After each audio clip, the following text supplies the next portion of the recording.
आज हम एक ऐसे शक्तिशाली मंत्र की बात करेंगे जो प्रकृति ने आपको जन्म से ही दिया है। ये वो मंत्र है जिससे आपका साक्षी सध जाता है। ये वो मंत्र है जो सभी मंत्रों का मंत्र है।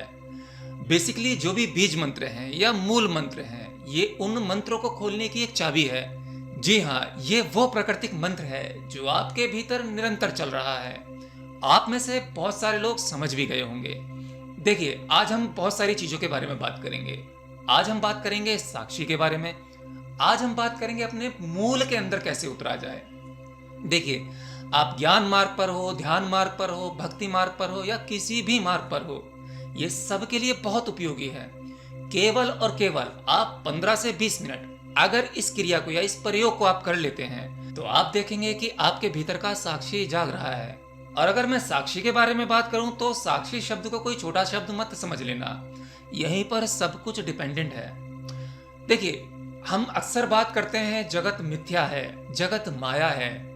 माया आखिरकार है तो सही, माया ही सही, लेकिन जब तक हम इस माया के अंदर हैं वो सत्य ही है। क्योंकि हम असत्य हैं तो असत्य को जो दिख रहा है, जो असत्य दिख रहा है वो हमें सत्य लगेगा, क्योंकि हम अपने आप को, स्वयं को असत्य जो है उसे सत्य समझते हैं। तो इसके माध्यम से, इस यंत्र के माध्यम से जो भी अनुभव हमें होते हैं वो हमें सत्य प्रतीत होते हैं। ये माया हम जान नहीं पाते। एक नॉलेज के तौर पर, ज्ञान के तौर पर हम कह तो देते हैं कि जगत को माया बताया गया है। फला फला ग्रंथ में, फला फला उपनिषद में जगत माया बताया है। माया बताया, लेकिन जिसने जाना उसने बताया। आपका इसमें अपना सत्य कितना है? आप माया, क्या सच में आप जगत को माया मानते हैं या माया जानते हैं? देखिए, इसे आप ऐसे समझें। मैं अक्सर आपको कुछ बातें समझाने के लिए कुछ चीजें स्वप्न से, यानी कि सपनों से जोड़ देता हूं। जब आप सपना देखते हैं तो सपना देखते समय वो जो जगत आपको नसीब होता है, जो मिलता है, वो आपके लिए सत्य होता है। और उस सपने में जो एनवायरमेंट, जो वातावरण आपको मिला, जो शरीर आपको मिला, जो भी चीजें आप जो भोग रहे हो, ऐसा लगता है कि आप हकीकत में उसे भोग रहे हो। जो सुख आपको सपने में मिला वो आपको सत्य प्रतीत होता है, और जो दुख आपको सपने में मिलता है वो भी आपको सत्य प्रतीत होता है। आपको वो माया कब लगता है? जब आप स्वप्न से जाग जाते हैं, तब आपका एकदम से होश जागता है, मेमोरी रिकॉल होती है, और आप देखते हैं कि आपने अभी जो कुछ देखा नींद के अंदर वो केवल स्वप्न था, मिथ्या था, माया था। अब ये भी जो जगत में हम जी रहे हैं, ये एक लंबी नींद है, इसमें हम जाग ही नहीं पाते। और जब तक हम जाग नहीं पाते तब तक यही जगत और इस जगत के सभी अनुभव, रिश्ते, नाते, सुख, दुख, दर्द, परेशानियां और मुक्ति मोक्ष की जो बातें हम करते हैं वो सब कुछ हमें सत्य लगता है, लेकिन असल में आप एक स्वप्न में ही हो। ये जगत एक स्वप्न है, मिथ्या है, माया है। और तब तक ये मिथ्या माया रहेगा जब तक कि आप जाग नहीं जाते, यानी कि इस लंबी नींद से नहीं जाग जाते। साक्षी, साक्षी का जागना ही इस लंबी नींद से जागना है। जब तक आपका साक्षी नहीं जागेगा, आपको ये नृत्य करता हुआ संसार, ये माया, ये नाटक प्रतीत नहीं होगा। अभी तो है तो नाटक ही, लेकिन इस नाटक में आप भाग लिए हुए हैं, इस नाटक को खेल रहे हैं, लेकिन एक नींद में। ये आपको पता नहीं है कि ये नाटक है, तो इसलिए ये नाटक आपको प्रभावित कर देता है। सुख के पल दे देता है, दुख के पल दे देता है, और आपको तरह तरह के अनुभव देता है। आपके भीतर भावनाएं जन्म लेती हैं, ये भावनाएं आपको प्रभावित करती हैं, और आप इस संसार की माया के जाल में फंस जाते हैं। लेकिन जब आपका साक्षी जाग जाता है तो आप देख पाते हैं कि ये जगत जो है वो माया है, और आप इस माया के एक हिस्से हैं, एक किरदार हैं, और इस खेल को खेलने के लिए आपको भेजा गया है।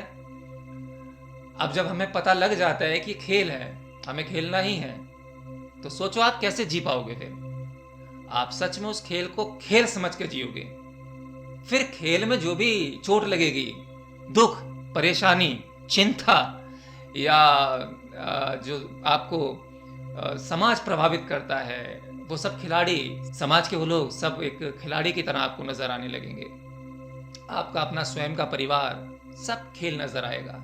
लेकिन ऐसा नहीं है कि आप उस खेल से उब जाएंगे और आपको मजा नहीं आएगा। मजा आएगा, लेकिन उस साक्षी सब कुछ देखेगा। साक्षी बहुत गहरा विषय है, इसे समझना, अब मैं कहूं इसे समझा भी तभी जा सकता है जब इसे जगाया जा सकता है। अगर आपका साक्षी नहीं जागेगा तो आप इसे समझ भी नहीं पाएंगे। तो प्रश्न ये उठता है कि साक्षी को जगाए कैसे। जो आप मंत्र की बात कर रहे हैं वो मंत्र है क्या? उस मंत्र से साक्षी कैसे जाग सकता है, या हम अपने मूल स्रोत पर कैसे पहुंच सकते हैं और इस जगत को एक दूसरी दृष्टि से कैसे देख सकते हैं, जिससे कि हम रहते हुए इस शरीर में, इस जगत में मुक्त हो जाएं। साक्षी बेसिकली आपकी सभी परतों को तोड़ देता है। पहली परत आपका भौतिक शरीर, दूसरी परत आपका मन, ऐसे ही तीसरी परत आपकी भावनाएं, आपके विचार। इसी प्रकार से ये साक्षी जब जागेगा तो एक एक करके पर्दा गिरता चला जाएगा और उसे पता लग जाएगा कि मैं वो हूं जो पहले भी था, अब भी हूं और आगे भी रहूंगा। मैं नहीं मरता, मैं हमेशा से शाश्वत हूं। जब आप पूर्ण चेतना में आ जाते हैं, साक्षी आपका सद जाता है, तो आपको इस प्रकार का अनुभव होता है। तो चलिए अब बात कर लेते हैं उस गहरे मंत्र की, उस चमत्कारिक मंत्र की जो प्रकृति ने आपको जन्म से ही दिया है। चाबी तो आपको मिली हुई है, लेकिन आपको पता ही नहीं है चाबी क्या है। और उसी चाबी को ढूंढने के लिए हम गुरुओं के पास जाते हैं, तरह तरह की साधनाएं करते हैं, बहुत से ग्रंथ पढ़ते हैं, बहुत सी किताबें पढ़ते हैं, और आज हमारे पास में टेक्नोलॉजी, तो दुनिया भर की वीडियो देखते हैं कि कहीं ना कहीं कैसे ना कैसे करके हमें वो चाबी मिल जाए जिससे कि हम अपने भीतर के द्वार को खोल सकें। तो ये जो मंत्र है वो है आपकी सांसें, आपकी आती जाती सांसें। अब याद रखना, जो बड़े बड़े सिद्ध पुरुष हुए, बुद्ध हुए, महावीर हुए, और आज भी जब क्रिया योग की बात करते हैं तो क्रिया योग के महाअवतार बाबा जी हुए। तो क्रिया योग हो, चाहे बुद्ध का आनापान सती हो या विपස්සना ध्यान विधि हो, इन सब में एक ही चीज की बात कही गई है, अपनी आती जाती सांसों को देखना है। दैट्स इट, और कुछ नहीं करना है। अगर एक सामान्य व्यक्ति जो ग्रस्त जीवन में रहकर इसे 15 से 20 मिनट कर सकता है, अपनी सांसों को आता जाता देख सकता है, तो उसके लिए काफी है कि वो अपने भीतर के वो साक्षी के द्वार को खोल देगा जहां साक्षी है, अर्थात आपका होश जागने लगेगा। अभी तो बेहोशी में हम सब जानते ही हैं। तो बेसिकली सांसों का विज्ञान किस तरीके से काम करता है, आप दुनिया के कोई भी मंत्र ले लें, तो जब आप मंत्र जाप करते हैं या नाम जप करते हैं या राधा राधा, कृष्ण कृष्ण, राम राम करते हैं, जो सबसे शक्तिशाली मंत्र माने जाते हैं, ओम नमः शिवाय, ओम नमः शिवाय कई मंत्रों की शुरुआत में आता है, मूल मंत्र, बीज मंत्र। तो जब आप कोई मंत्र का उच्चारण करते हैं आंखें बंद करके, और कंटिन्यू पूरा फोकस उस पर रहता है। फोकस मतलब आप अपनी पूरी जो ज्ञानेंद्रियां हैं या आपका जो ध्यान है जो फैला हुआ है चारों तरफ, अभी भी आप लोगों का ध्यान कई जगह फैला होगा, इस वीडियो में होगा, वीडियो के माध्यम से जो शब्द सुन रहे हैं उन शब्दों के माध्यम से आपके अंदर भावनाएं, कुछ विचार आ रहे होंगे। शायद कहीं ना कहीं कंपैरिजन चल रहा हो मेरी बातों का किसी और ज्ञानी पुरुष की बातों से, या आपने जो पढ़ा हो। तो आपका जो फोकस है, आपका जो ध्यान है, वो चारों तरफ फैला हुआ है। मंत्र जब आपको दिया जाता है, जब आप मंत्र उच्चारण करते हैं, तो आपका ध्यान जो चारों तरफ फैला हुआ है वो किसी एक शब्द पर या एक बिंदु पर केंद्रित हो जाता है। आप राम राम करते हैं, राम राम राम, जो राम की ध्वनि निकल रही है, शुरू में हो सकता है ये इंडिविजुअल ऐसे ही हो, बस आ रही है, लेकिन धीरे धीरे धीरे धीरे करके जब आपका उच्चारण गहरा होता चला जाता है तो आपका ध्यान इस राम शब्द पर या ओम पर या किसी भी मंत्र पर इतना फोकस्ड हो जाता है कि बाकी की चीजें सब धुंधली हो जाती हैं। आपके ध्यान की शक्ति किसी एक जगह पर केंद्रित हो जाती है। और एक जगह पर केंद्रित होने का मतलब क्या है कि आप अपनी शक्ति को एक बिंदु पर इकट्ठा कर रहे हैं। बिंदु कहीं और नहीं है, राम या ओम या शिव सब आपके भीतर हैं, और वो नाम आप अपनी जीवा से ले रहे हैं, ध्वनि के साथ ले रहे हैं। ध्वनि एक तरंग जो आपको भीतर से कंपित करती है, और वो कंपित करते करते करते करते आप अपने मूल राम, मूल शिव में प्रवेश कर जाते हैं। तो इस प्रकार से मंत्र काम करते हैं। और जो आपकी सांस है वो भी निरंतर कंपन कर रही है, ध्वनि उसमें भी है, पर आप उसे सुन नहीं पाते। एक हवा ही तो है, हवा की आवाज कहाँ आती है? हमें प्रतीत नहीं होती, हमें सुनाई नहीं देती, क्योंकि हमारा ध्यान अभी बिखरा हुआ है संसार में बहुत जगह। हमारे कान बहुत कुछ सुनते हैं, और जब कोई भी ध्वनि नहीं होती तो हम अपने विचारों को सुनते हैं। विचारों को देखना ही नहीं, सुनते भी हैं। यस, तो वहां पर शक्ति फैल जाती है, ध्यान फैल जाता है, विचारों में फैल जाता है। लेकिन जब ये केंद्रित हो जाता है, आप अपनी आती जाती श्वासों को देखना शुरू कर देते हैं, और वो इतना सहजता से होता है, इतना आराम से होता है कि आप ईमानदारी से सिर्फ और सिर्फ अंदर सांस गई और बाहर सांस आई, केवल इसको ही देख रहे हैं। कोई मंत्र नहीं, कोई मानसिक जाप नहीं, बस निरंतर श्वास चल रही है, अर्थात आपका मंत्र चल रहा है। आप इसे करते रहिए, आप इसे 15 से 20 मिनट कीजिए, फिर देखिए चमत्कार। आपका साक्षी भाव, जो दरवाजे आपके भीतर के बंद हैं, आप भीतर ही तो प्रवेश कर रहे हैं। इतनी सारी ध्यान विधियां हैं, इतने सारे प्रयोग हैं, गुरु के चरणों में पड़े हुए हैं। गुरु भी आपको वही बता रहा है। गुरु कोशिश करता है, पहले देखता है आपको कि आप तैयार हो या नहीं हो। जब उस दरवाजे तक लेकर जाता है, पहले ही दरवाजे तक लेकर जाओगे तो आप वापस आ जाओगे। आप लोग दीवार है, यहाँ पर कोई दरवाजा है ही नहीं। तार्किक बुद्धि काम करने लगती है यहाँ पर। जब तक ये तार्किक बुद्धि है, तार्किक बुद्धि को नीचे दबाया जाता है। पहले आप जो तर्क लगाते हो अध्यात्म में, वो तर्कों को गिराया जाता है, क्योंकि आपके पास सवाल बहुत है, प्रश्न इतने सारे हैं। धीरे धीरे करके गुरु सब गिराता है, फिर अंत में आपको उसी द्वार पर लेकर जाता है जहां वो साक्षी बैठा हुआ है। तो आपकी सांसें भी वही काम करती हैं। अगर केवल और केवल आप अपनी सांसों पर ध्यान केंद्रित कर लें तो आप देखेंगे आपका साक्षी सद रहा है। और साक्षी जब जाग जाता है तो मतलब आपको पूर्ण होश आ रहा है। अब ये संसार, ये दुनिया सब खेल नजर आता है। फिर कोई दुख जैसी चीज या फिर सुख जैसी भी चीज आपको प्रभावित नहीं करती है। आप रम जाते हो, क्योंकि आपको वो स्वाद मिल गया, एक ऐसा नशा मिल गया जो परमात्मिक नशा है, अस्तित्व का नशा है। अब देखो ना, माया जो बनाई ईश्वर ने, माया कितनी ठगनी है। आपका हाथ पकड़कर आपको भटका देती है, ले जाती है, बहा ले जाती है आपको। आप फिर साधते हैं अपने आप को कोई ध्यान विधि के द्वारा या किसी और तरीके के द्वारा, फिर माया ठग लेती है, फिर ले जाती है आपको। तो ऐसा हर एक साधक के साथ होता है। अब जो ईश्वर ने जो ये सृष्टि में माया रची है, ये माया आपको इतना प्रभावित कर देती है, इतना खुश कर देती है। आप अपनी खुशी पैसे में, धन में ढूंढते हो। धन भी तो एक माया ही है, कागज का टुकड़ा है। लेकिन हाँ, ये बात बोल भी वही पाता है जिसके पास है, जिसके पास नहीं है वो नहीं बोल पाएगा। तो वो भी सही है, क्योंकि जब तक आप धन को भोग नहीं लेते और उससे ऊब नहीं जाते तो उसे छोड़ नहीं सकते।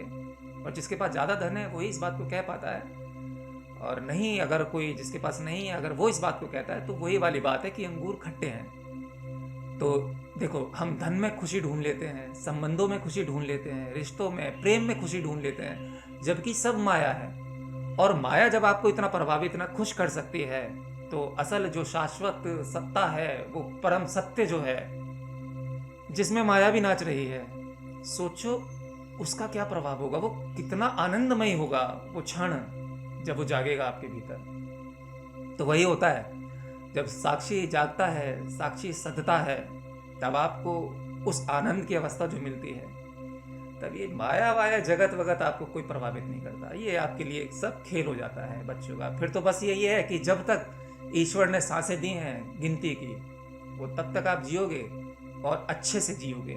असल में आप जियोगे तभी, अभी जीना थोड़ी ना। अभी तो कहते ना जीवन काट रहे हैं, तो अभी काटना है। जीना तो जब होगा जब जाग जाओगे। तो सांसों पर ध्यान लगाओ अपनी। और सांसों के बारे में मैंने वैसे भी बहुत सारी वीडियोस पहले भी बनाई हैं, तो अभी भी आप देखेंगे, उन वीडियोस को जाकर देख सकते हैं। और नहीं तो तरीका मैंने बता दिया है, दिन में कभी भी किसी भी समय बैठ जाइए और आती जाती सांसों को देखिए। शुरुआत में नहीं सदेगा, ध्यान भटकेगा, भटकने दो, कोई बात नहीं, उसमें चिंता मत करो कि ध्यान भटक रहा है, उल्टे सीधे विचार आ रहे हैं, कितने गंदे विचार आ रहे हैं, आने दो। करते रहो। अभ्यास अभ्यास करते करते आपका मन ऊब जाएगा, आप भीतर से आदी हो जाओगे और आप देखेंगे आपका साक्षी सधने लगा। धीरे धीरे आपको उसका असर दिखने लगेगा। फिर आपके मन में प्रश्न आएगा कि सर जब साक्षी सधेगा तो हमें पता कैसे चलेगा? पता चलेगा क्योंकि आप जो भी कर्म कर रहे हैं उन कर्मों में सुधार हो जाएगा। आप दुकान पर हो, अपनी कोई दुकान चला रहे हो, दुकान में थोड़ी बहुत बेईमानी करते हो, फिर वो बेईमानी आप ना कर पाओगे। वो साक्षी बैठा है ना, करने नहीं देगा। कोई भी गलत काम हो समाज में, आप बेशक कहते हो कि चलो कल्याणकारी है, अपना बीवी बच्चे हैं, परिवार है, उनको पालने के लिए थोड़ा बहुत तो धर्म है करना, नहीं कर पाओगे। भीतर से आवाज आएगी, वो खटखटा देगा आपको। जैसे ही कुछ गलत करने चलोगे भीतर से सिग्नल मिल जाएगा, आप नहीं कर पाओगे। तो ये पहचान है, जब आपका साक्षी सधेगा तो आप चाहकर भी कुछ गलत नहीं कर पाओगे। और गलत अनजाने में भी हो रहा होगा तो आपको जगा दिया जाएगा, आपको एहसास हो जाएगा कि नहीं कुछ गलत है इसमें। फिर आप उसे वेरीफाई करोगे, उसके बाद कोई कृत्य करोगे या अर्थात कोई काम करोगे, तो आपको ऐसे पता लगेगा कि आपका साक्षी सध रहा है। एनीवे, आज के लिए इतना ही। और आप जो भी सवाल पूछना चाहते हैं वो कमेंट बॉक्स में पूछें। सवाल सही होगा तो उसका उत्तर दिया जाएगा। बाकी मेरे व्हाट्सएप नंबर पर और इंस्टा पर जो सवाल आप पूछ रहे हो उनमें बहुत से सवाल बहुत छुटकाना बचकाना से हैं, उन पर मैंने पहले भी बहुत बोला हुआ है, तो उनका मैं उत्तर देना ठीक नहीं समझता। वो धीरे धीरे आप समझ जाओगे, जब मार्ग पर आ गए हो तो पता चल ही जाएगा। तो ये छोटे मोटे सवाल ना पूछो कि मुझे ये शक्तियाँ प्राप्त कैसी होंगी, मेरा ब्रह्मचार्य कैसे सधेगा, मेरा ब्रह्मचार्य खंडित हो गया, मैंने पाप कर दिया, और ये वाला चक्र कैसे जगेगा, वो वाला थर्ड आई कैसे जगेगी, और इसके बाद क्या होगा। तो ये सब बचकाना सवाल है। ये सारी चीज़ें बाय प्रोडक्ट है। आप केवल साधना पर ध्यान दो अपनी, ये अपने आप ही मिलती हैं। अगर इन्हें करने के लिए साधना करोगे तो कुछ भी हासिल नहीं होगा, केवल समय बर्बाद होगा आपका। तो इन तंत्र मंत्र शक्ति जादू टोना के चक्कर में ना पड़ें, ये सब बेकार की बात है, आपका समय खराब करेंगे और आपको अंधकार में ले जाएंगी। तो आप उस परम सत्ता, बस केवल उस साक्षी के बारे में देखें, उस परम सत्ता के बारे में देखें। कोई मंत्र है तो मंत्र उच्चारण करें, वो भी गलत नहीं है। मंत्र या कोई भी चीज़ आपको अंत तक लेकर वहीं जाएगी, उस मूल तक। उद्देश्य वही है जिसे आप मुक्ति मोक्ष कहते हैं। एनीवे, आज के लिए इतना ही। मिलता हूँ अगली वीडियो में, तब तक के लिए जय श्री कृष्ण।